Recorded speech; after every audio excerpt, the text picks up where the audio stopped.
welcome to Salaried Individual channel. Today we'll talk about 5 common money habits which is keeping you poor. Are you working quite hard but still you feel that you are poor and you struggle to make ends meet? Trust me, you are not alone. Many of us fall into money traps that keep us from reaching that financial goals which we want to reach.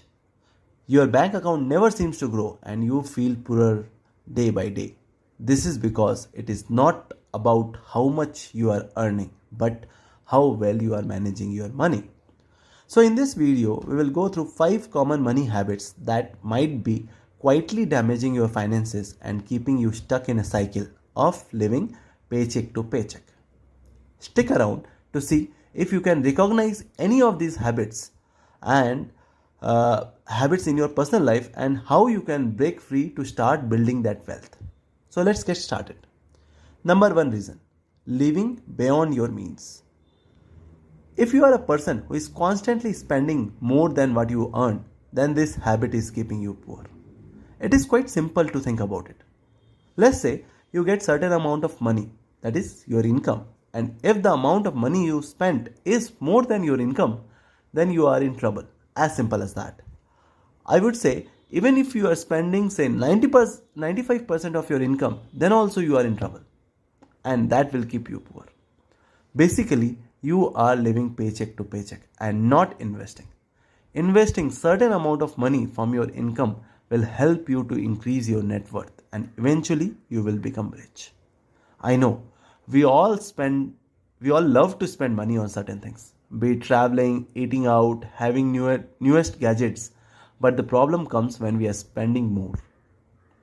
We have to keep the balance and thus start saving for those luxuries every month rather than spending today and start paying the EMI. This is the most important and common reasons for keeping you poor.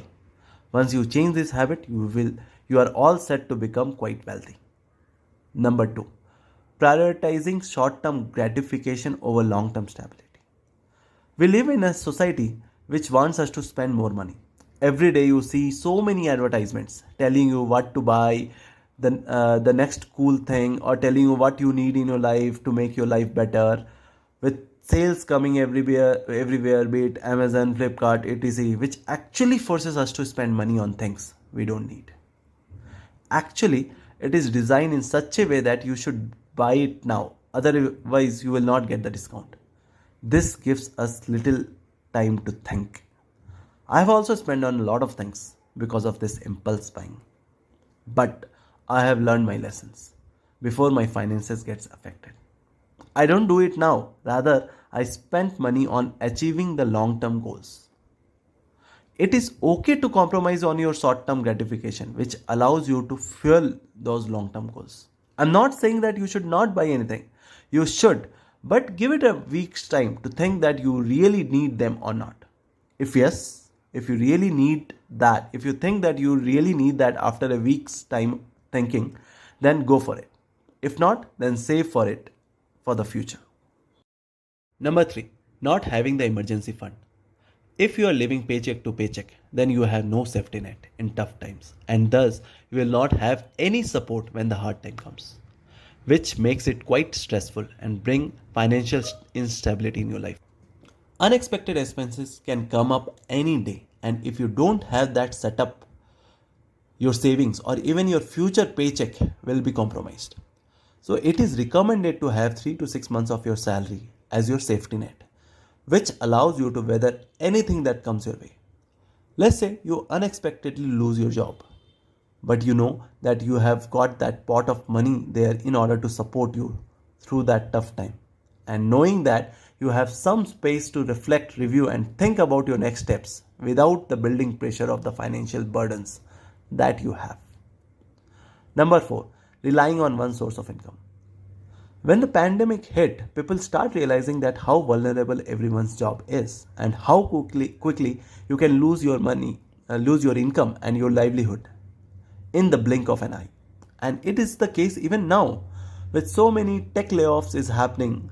Mainly in the tech industry, having one source of income is actually bad. Having multiple sources of income will give you that peace of mind. Because if one of those sources of income drop, you will have the security and income from another source.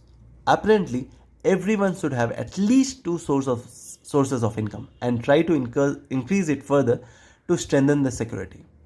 For example, I am working on ETF ki dukan, link in the description, which is my second source of income, which is giving me around rupees 10k per month in good months, which is nothing but passive income for me. And this will continue to grow and fetch me more. Along with that, I post on Hive, where I'm getting somewhere between rupees 5k to 10k, which is again a passive income source for me. The link is in the description.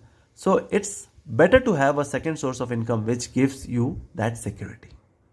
Number 5, working for less than your worth. A lot of people in the name of having steady job works for a lot less money than they are actually worth of. Historically, employers will pay the current employees minimum hike, whereas when they hire any newbie, they pay a good amount of money for them. And thus, in the long run, the employees who stays in the same organization actually earn quite less than their peers. Recently, an Indian company have paid highest 4.5% hike to their employees who have the highest rating, which is substantially lower than the inflation. That means you are getting poorer by each year. I know people scared to move jobs, which is completely natural, but you have to break this trend, otherwise you will become poorer by poorer. Start negotiating the hikes with your current employer. If not, you have to change jobs where you can easily bag plus 20% hike from your current salary. So these are the 5 common reasons which is keeping you poor. If you are able to remove these common money habits, then you can get yourself in a comfortable financial position, and thus you will start accumulating the wealth and become rich one day. Thank you for watching. Please like, subscribe and share the video if you have liked it. Thank you.